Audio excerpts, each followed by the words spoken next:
Hey guys, Rich here. This is Brick Scene. Today we're going to try something a little bit different. We're going to take an old set, compare it to a new set, and see just how far they've come in all these years.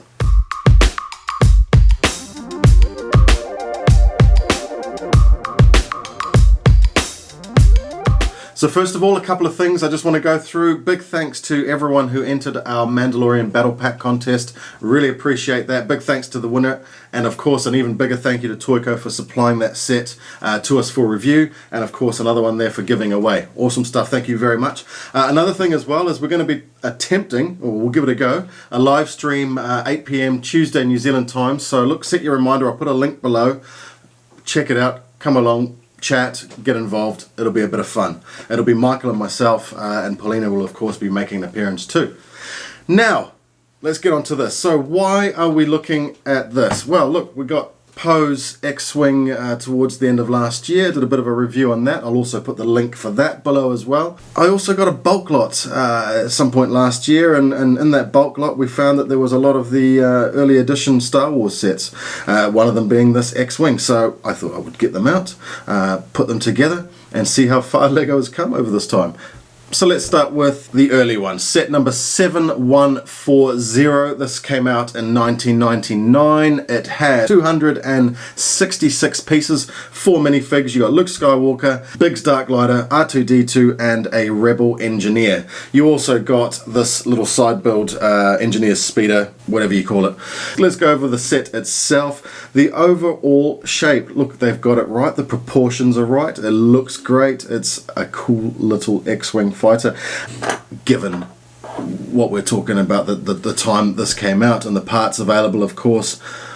I think this is actually a great little X-Wing. I think they've got the proportions right. The wings are a good size. Of course they articulate. We'll come back to that. The colour grey, they haven't done many grey ones since. They've all been white or the colours, especially with the recent ones with Poe, a lot of that orange and that black and orange, which is quite striking as well.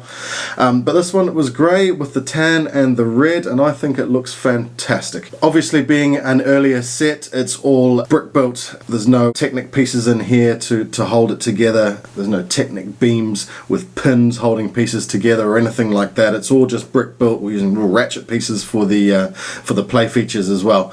They've achieved the shape very, very well with these little sloping pieces that come in, I think, around the cockpit. I think it looks great. It looks great coming around. You can see that I've still got a couple of pieces missing I haven't found in the bulk lot yet, one being this engine back here and a tan piece at the front. But you know, a lot of big pieces, especially in late 90s, early 2000s, around you know, used, for example, in these engine pieces here, a lot of big sort of slope pieces, etc. It's cool. 266 pieces, can't go wrong. I think it was a great effort for the first effort, if you like, as far as X-Wings go. Now, there is printed pieces. There was no stickers in those days, so we have the printed piece on the nose cone. We have a printed piece inside simulating the trench display, if you like, from inside the X-Wing. We have a couple of control panels on the inside, a little control panel on the back as well. Greebling with the Rebel logos on the top there, and of course those 1x4 tiles with the 5 red dashes to mark the Red 5 X-Wing.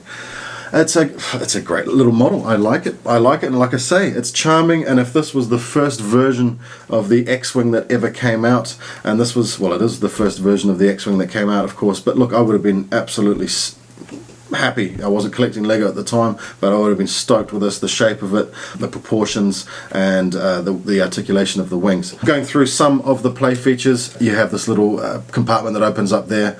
I haven't found what fits in there yet. Maybe a couple of tools go in there. You also have this compartment at the back that opens up. This black piece, a couple of 2x2 bricks fits in there.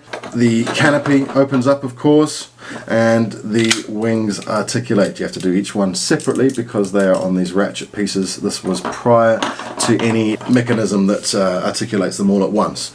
So look, it looks cool. It looks great. I have this little stand that I use for some of these things, and this thing looks great just sitting there, you know, in its position like that.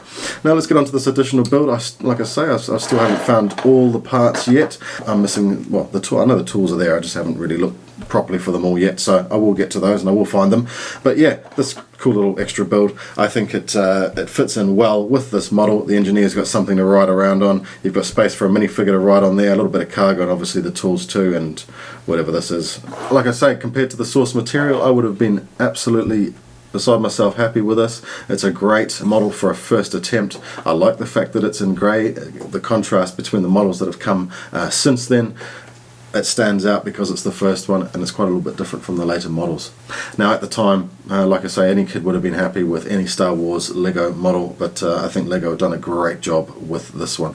So cost, we'll come back to the cost at the end because I want to compare the other one first, the cost of that one, and see how we've gone over the years with that cost. So now let's get on to Poe's X-Wing, the latest one, that is set number 75273, 761 pieces, 4 minifigs again.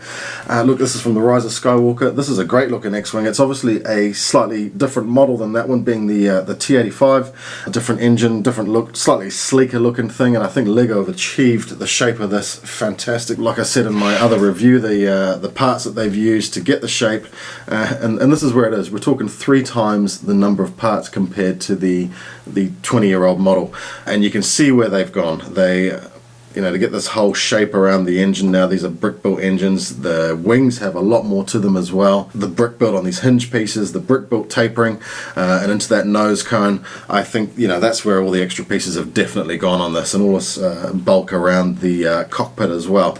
Look, I love this model. I think this is a great model. It didn't get a whole lot of love from a lot of people, but I think it's fantastic. I love the colours on it, and you know, it's a great representation of the in-movie ship itself. Now, you get a couple of stickers on this one around the engines here and this bit at the front. They could be left off in all honesty, and it wouldn't make a blind bit of difference to this model. The play features. Now, we've come a long way with play features. So we have obviously the flick fire missiles, the stud shooters, and again, we still have the cockpit that opens and closes. We actually get front landing stand there as well, and the mechanism that does the wings. Now, as I say, I've done a review on this and talked about the mechanism. I'm not a huge fan of the bottom button to retract the wings. I'll do it here and let's see if they fall apart this time. No, they've managed to stay together. But look, pushing that forward and pulling that back to open and close them is a great play feature. I think, you know, it's smooth, it's tight, and it's just really, really well done. Now, just something I want to mention. Over the years, R2-D2 started sitting sideways in the X-Wings, but I'm glad to say in the last 3 now, R2-D2 is sitting the correct way again, as per the first and original one. Now, I also want to add another one in here because I was lucky enough to build the employee gift, the Christmas build. Big thanks to Jeffrey Glenn for supplying that to me. I really, really appreciate it. Let me pull that apart and build it up again just to check it out. I took some photos of it before I gave it back to him. But look, going into that one, this is a T-65 X-Wing, so I guess more relatable in some respects to the original one, in the sense that, you know, you've got that shape with the 4 single engines instead of having this split engine look on the later models. The Christmas model is very different, obviously, because we don't have the blasters. It's got the candy canes, it's got the quirky parts in there. You've got 3 minifigures, 1,038 parts, but you can see where they've gone. You know, you've got this big extra piece being the Yoda's hut covered in snow with the stand for the X-Wing, and I absolutely love this stand. I think this is the best part about it, to display this X-Wing. The 3 minifigs are quirky. They are going to be exclusive to this build. You've got your pilot, you've got your Yoda, and you've got your R2-D2. I think they look great. I think that's a great gift. Talking about price on that one, let's not even bother, because you're going to need to give over a well-functioning kidney to get hold of one. But if we want to go back to price, and this is what I find really interesting when it comes to talking about old versus new. A lot of people talk about how Lego is getting expensive, but if you actually go back and look at the price per piece, hey, given I know that we might be getting a lot more smaller pieces these days, but these smaller pieces help in getting the detail in this build, so I don't think comparing large with small pieces is really the right way to go. But if we're talking price per piece, these things both come in at 11 to 12 cents per piece.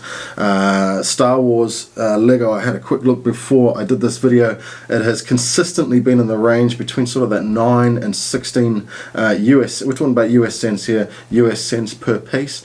So to say that Lego has gone up in price Yes, it has, but we get a lot more pieces. We get a lot more pieces that add to the detail, and I'm a fan of it, to be honest. So, hey, let's not complain about the prices. I think it's definitely worth it in the long run to get fantastic models like this. Now, there is no comparison between that and this when it comes to what you'd rather have sitting on your shelf. That is completely subjective.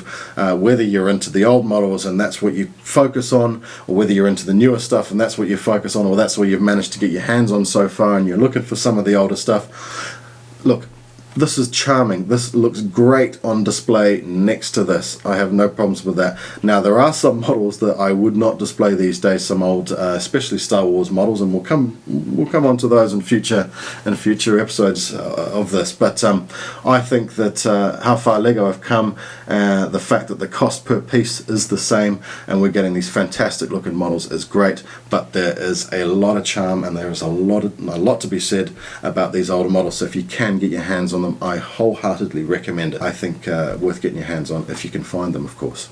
So look, I hope you've enjoyed that. I just wanted to point out some of the sort of the key differences and how far we've come, obviously, with these sets. Keep an eye out for that live stream coming up. We'll probably talk a little bit more about old versus new. In fact, I can tell you we're definitely going to be talking a little bit old versus new in that one, in the first episode on that as well. So stay tuned for that. It's Tuesday, 8 p.m.